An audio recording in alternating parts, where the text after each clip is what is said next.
9h43. 1h45 après le séisme, le tsunami atteint Phuket.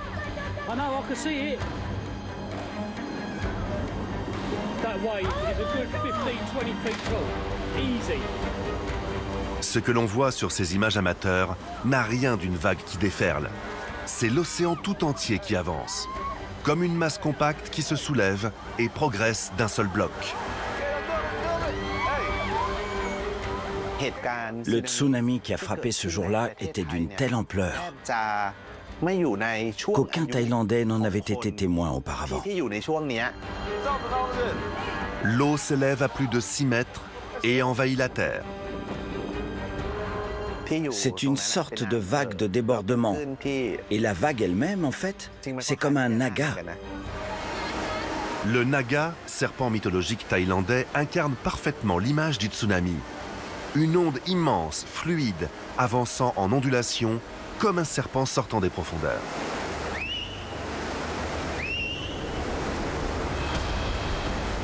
Mais derrière l'image mythique se cache une réalité implacable. Le tsunami, au-delà de sa progression, c'est surtout une masse d'eau compacte, pesante, projetée à une vitesse foudroyante. On a utilisé les données des caméras de vidéosurveillance pour observer le déplacement d'un objet seconde par seconde, pour mesurer la vitesse de la vague. Elle était très rapide, environ 6 mètres par seconde. Soit plus de 20 km/h. À cette vitesse, la vague acquiert une capacité destructrice hors norme. Et elle ne se contente pas d'inonder. Elle arrache, heurte et propulse. La force de l'eau est ici supérieure à 1000 tonnes par mètre cube. Ce qui signifie qu'un mètre carré de front d'eau pèse autant qu'un train lancé à pleine vitesse. La pression de l'eau qui survient va entraîner une force d'impact très élevée sur les constructions. Pour beaucoup de bâtiments peu solides, on voit que leur structure est rapidement détruite. Et quand l'eau balaie tout, il y a aussi des débris, des branches, du bois qui sont entraînés. Et tout ça a causé des blessures mortelles.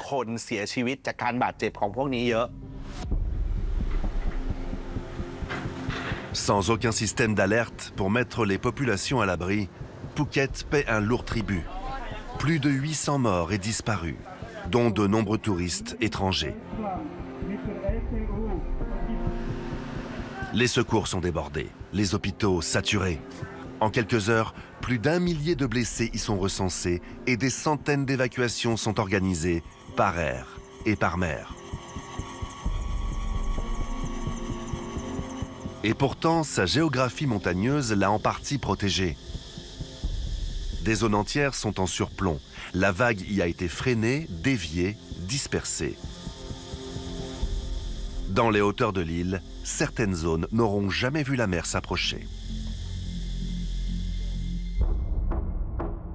À 60 km plus au nord, sur le continent, se trouve la région de Khao Lak.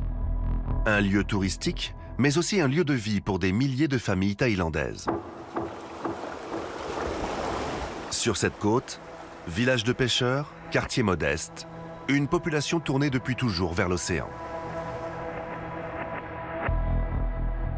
C'est ici, dans le village de Ban Nam Kem, que vit Soufarat avec son mari et leur enfant. Ce dimanche 26 décembre, elle ne travaille pas. Son mari a pris la mer à l'aube, comme chaque jour, tandis qu'elle reste à terre avec son fils. Ce matin-là, je me suis réveillée vers 7-8 heures et mon enfant m'a demandé d'aller regarder la télévision chez sa grand-mère, juste en face. Il voulait regarder Superman. Alors j'ai dit d'accord, donc il est parti chez sa grand-mère. Ici aussi, la catastrophe frappe sans prévenir, au cœur du quotidien. Alors que j'allais me doucher, j'ai entendu les gens crier « Le géant arrive, courez, courez !» J'ai vu la vague géante d'environ 4 mètres de haut.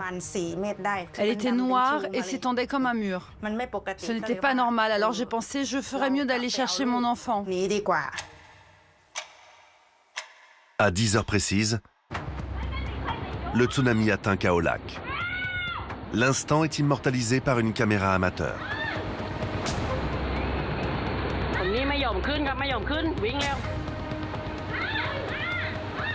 Sa puissance est incommensurable. Près de 80% des infrastructures côtières seront balayées en quelques minutes. J'ai à peine attrapé mon fils. Je n'ai pas eu le temps de le soulever que boum, la vague nous a frappés. Ici, la topographie agit comme un piège. Une côte sans relief, l'eau s'engouffre sans obstacle, avançant jusqu'à 2 km à l'intérieur des terres. J'ai été emportée par la vague.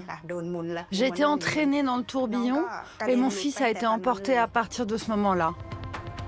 Quand mon fils a glissé de mes bras, j'ai pensé, que se passe-t-il? Je suis en train de rêver? Dans le fracas, Soufarat perd son fils. Le monde bascule en un instant. Je ne pouvais plus nager. Tout tournait autour de moi, j'étais épuisée.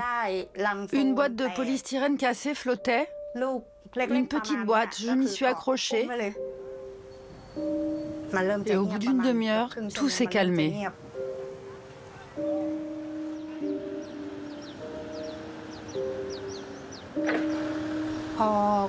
Dès que j'ai réussi à sortir de l'eau, je me suis dit, tout est détruit, comment faire? Où dois-je chercher mon enfant? Où dois-je aller? Je courais dans tous les sens comme une folle. J'ai cherché partout. J'ai cherché dans les hôpitaux. J'ai cherché au temple Wat Tian Yo, où ils gardaient les corps, et au temple Wat Ban Muang. 3 jours de recherche entre les temples transformés en morgue et les hôpitaux saturés. 3 jours dans le doute, persuadés de ne jamais le revoir.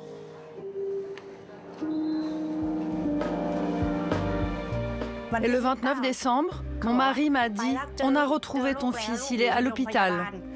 Je m'étais dit, même si je retrouve son corps, ce serait déjà bien. Et quand je suis arrivée, il a crié « Maman, maman, pourquoi tu m'as laissée? Pourquoi tu n'es pas venue me chercher ?» Et il a couru m'embrasser. Contre toute attente, l'enfant est retrouvé vivant. 3 jours accrochés aux racines d'un arbre, l'étreinte brise le cauchemar. Mais tous n'ont pas eu cette chance. Khao Lak devient l'épicentre thaïlandais de la tragédie. 4000 vies furent emportées.